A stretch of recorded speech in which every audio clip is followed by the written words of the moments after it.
मेरी उम्र 20 साल है। मैं बेहद खूबसूरत थी। मैं अपने माता पिता की इकलौती संतान हूँ। माता पिता ने मुझे बहुत लाड़ प्यार से पाला है, इंटर तक पढ़ाया भी है, मगर घर की हालत सही नहीं होने की वजह से मुझे दूसरों के घरों में खाना बनाने का काम करना पड़ा। मैं ममता देवी के यहाँ खाना बनाने का काम करती थी। उनका बड़ा बेटा विशाल और बहू शीतल जॉब पर जाते थे। छोटा बेटा विकास भी एक कंपनी में काम करता था। उसकी अभी शादी नहीं हुई थी और वह मेरी तरफ आकर्षित था। एक दिन मैं जल्दी जल्दी काम निपटा रही थी। दाल और सब्जी बना चुकी थी, बस रोटी बनाना बाकी था। तभी विकास किचन में दाखिल हुआ और मेरे करीब रखे गिलास को उठाने लगा। उसने जानबूझकर मुझको हल्के से स्पर्श करते हुए गिलास उठाया और पानी लेकर बाहर निकल गया। मेरी धड़कनें बढ़ गई। एक नशा सा मेरे बदन को लगा। मैंने चाहत भरी नजरों से विकास की तरफ देखा, जो मुझे ही निहार रहा था। मेरी धड़कनें फिर से ठहर गई।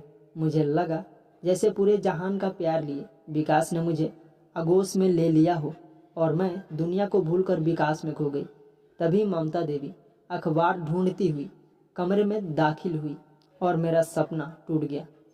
नजरें चुराती हुई मैं फिर से काम में लग गई। मैं जानती थी कि विकास ऊंची जाति का पढ़ा लिखा लड़का है और विकास के साथ मेरा कोई मेल नहीं हो सकता, मगर कहते हैं ना कि प्यार ऐसा नशा है जो अच्छे अच्छों की बुद्धि पर ताला लगा देता है। प्यार के एहसास में डूबा व्यक्ति सही गलत ऊंच नीच अच्छा बुरा कुछ भी नहीं समझता। उसे तो बस किसी एक शख्स का ख्याल ही हर पल रहने लगता है और यही हो रहा था मेरे साथ भी। मुझे सोते जागते हर समय विकास ही नजर आने लगा था। धीरे धीरे वक्त गुजरता गया, विकास की हिम्मत बढ़ती गई और मैं भी उसके आगे कमजोर पड़ती गई। एक दिन मौका देकर विकास ने मुझे बाहों में भर लिया। मैंने खुद को छुड़ाने का प्रयास करते हुए कहा, विकास जी, माँ जी ने देख लिया तो क्या सोचेंगी? माँ सो रही है, तुम उनकी चिंता मत करो। बहुत मुश्किल से आज हमें यह पल मिले हैं, इन्हें बर्बाद ना करो। मगर विकास जी, यह सही नहीं है। आपका और मेरा कोई मेल नहीं। मैं अब भी सहज नहीं थी। ऐसी बात नहीं है राखी, मैं तुमसे प्यार करने लगा हूँ। प्यार में कोई बड़ा छोटा नहीं होता। बस मुझे इन जुल्फों में कैद हो जाने दो। गुलाब की पंखुड़ियों जैसे इन लबों को एक दफा छू लेने दो। विकास किसी भी तरह मुझको पाना चाहता था। मैं अंदर से डरी हुई थी, मगर विकास का प्यार मुझे उसकी तरफ खींच रहा था। आखिर मैंने भी हथियार डाल दिए। मैं एक प्रेसी की भांति विकास के सीने से लग गई। हम दोनों एक दूसरे के आलिंगन में बंधे प्यार की गहराई में डूबते रहे। जब होश आया तो मेरी आंखें छलकाए। विकास ने कहा, मैं प्यार करता हूँ, छोड़ कैसे दूंगा, कहकर उसने फिर से मुझको चूम लिया। मैं फिर से उसके सीने में दुबक गई। वक्त फिर ठहर सा गया। अब तो ऐसा अक्सर होने लगा। विकास प्यार का दावा करके मुझको करीब ले आता। हम दोनों ने ही प्यार के रास्ते पर बढ़ते हुए मर्यादाओं की सीमा रेखाएं तोड़ दी।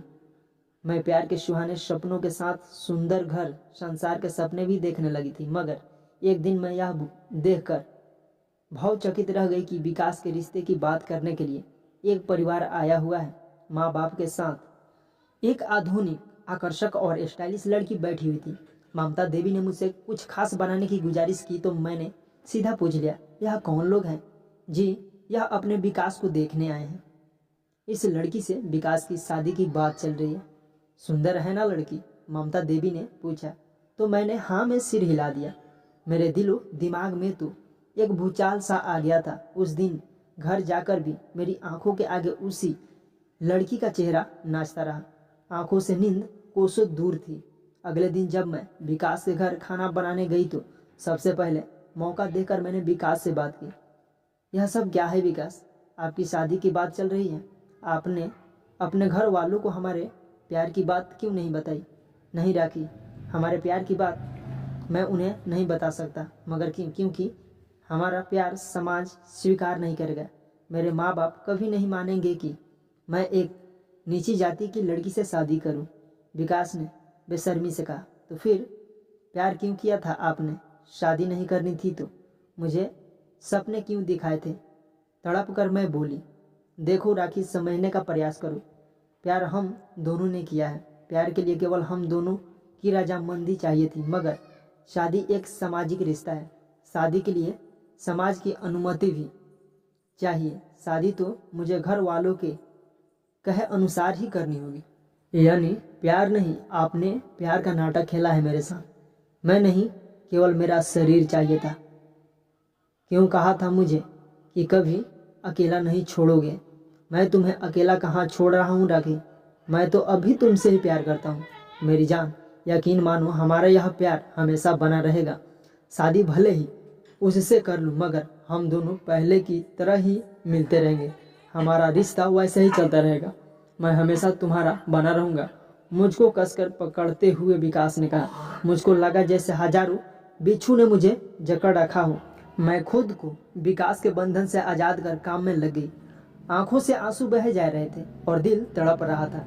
घर आकर मैं सारी रात सोचती रही। विकास की बेवफाई और अपनी मजबूरी मुझे रह रह कर कचोट रही थी। विकास के लिए भले ही यह प्यार तन की भूख थी, मगर मैंने तो हृदय से चाहा था उसे। तभी तो अपना सब कुछ समर्पित कर दिया था इतनी आसानी से। मैं विकास को माफ नहीं कर सकती थी। उसके किए की सजा तो देनी ही होगी। मैं पूरी रात यही सोचती रही कि विकास को सबक कैसे सिखाया जाए। आखिर मुझे समझ आ गया कि मैं विकास से बदला कैसे ले सकती हूँ। अगले दिन से ही मैंने बदले की कठ लिखनी शुरू कर दी थी। उस दिन मैं ज़्यादा ही बन संवर कर विकास के घर खाना बनाने पहुंची। विकास शाम की शिफ्ट में ऑफिस जाता था। ममता देवी हर दूसरे दिन दोपहर में घर से बाहर अपनी सखियों से मिलने जाती थी। पिताजी के पैर में तकलीफ थी, इसलिए वह बिस्तर पर ही पड़े रहते थे। दोपहर में ममता देवी के जाने के बाद मैं विकास के पास चली आई और उसका हाथ पकड़कर बोली, विकास, आपकी शादी की बात सुनकर मैं दुखी हो गई थी, मगर अब मैंने खुद को संभाल लिया है। शादी से पहले के इन दिनों को मैं भरपूर एंजॉय करना चाहती हूँ। आपकी बाहों में खो जाना चाहती हूँ। विकास की तो मन मांगी मुराद पूरी हो रही थी। उसने झट से मुझको करीब खींच लिया। हम दोनों एक दूसरे की आगोश में खोते चले गए। बेड पर विकास की बाहों में मचलते हुए मैंने सवाल किया, कल आप सच कह रहे थे विकास, शादी के बाद भी आप मुझसे यह रिश्ता बनाए रखोगे ना? हाँ राखी, इसमें तुम्हें शक क्यों है? शादी एक चीज़ होती है और प्यार दूसरी चीज़। हम दोनों का प्यार और शरीर का यह मिलन हमेशा कायम रहेगा। शादी के बाद भी यह रिश्ता ऐसे ही चलता रहेगा। कहकर विकास फिर से मुझको बेतहाशा चूमने लगा। शाम को मैं अपने घर लौट आई। मुझे खुद से घिन आ रही थी। मैं बाथरूम में गई और नहाकर बाहर निकली। फिर मोबाइल लेकर बैठ गई।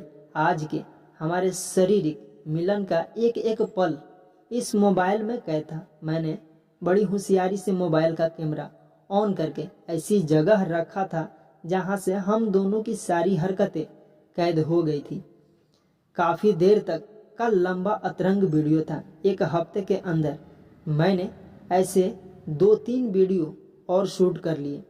फिर वीडियो एडिट करके बड़ी चतुराई से मैंने अपने चेहरे को छुपा दिया। कुछ दिनों में विकास की शादी हो गई। 15 दिनों के अंदर ही मैंने विकास की पत्नी से दोस्ती कर ली और उसका मोबाइल नंबर ले लिया। अगले दिन मैंने ममता देवी को कह दिया कि मेरी दिल्ली में जॉब लग गई है और अब काम पर नहीं आ पाऊंगी। उस दिन मैं विकास से मिली भी नहीं और घर चली आई। अगले दिन सुबह सुबह मैंने अपने और विकास के 2 अतरंग वीडियो विकास की पत्नी को व्हाट्सएप कर दिए। 2 घंटे बाद मैंने एक और वीडियो व्हाट्सएप किया और चैन से घर के काम निपटाने लगी। शाम 4 बजे के करीब विकास का फ़ोन आया। मुझको इसका अंदाज़ा पहले से था। मैंने मुस्कुराते हुए फ़ोन उठाया तो सामने से विकास का रोता हुआ स्वर सुनाई दिया, राखी, तुमने यह क्या किया मेरे साथ? मेरी शादीशुदा ज़िंदगी की अभी ठीक से शुरुआत भी नहीं हुई थी और तुमने यह वीडियोज भेज दिए। तुम्हें पता है सीमा सुबह से ही मुझसे लड़ रही थी और अभी अभी सूटकेस लेकर हमेशा के लिए अपने घर चली गई। राखी तुमने ये क्या कर दिया मेरे साथ? अब मैं क्या करूँगा? अब तुम ना घर के रहोगे ना घाट के। गुड बाय मिस्टर विकास, मैंने कहा और फ़ोन काट दिया। मैंने आज विकास से बदला ले लिया था, खुद को मिले हर आंसुओं का बदला। अब मेरे दिल को सुकून मिला था। तो दोस्तों, अगर आपको यह कहानी पसंद आई हो तो कमेंट कर ज़रूर बताइए। यहाँ आपको ऐसे ही मज़ेदार कहानियाँ पढ़ने को सुनने को मिलेंगे। थैंक यू दोस्तों इस वीडियो को पूरा सुनने के लिए।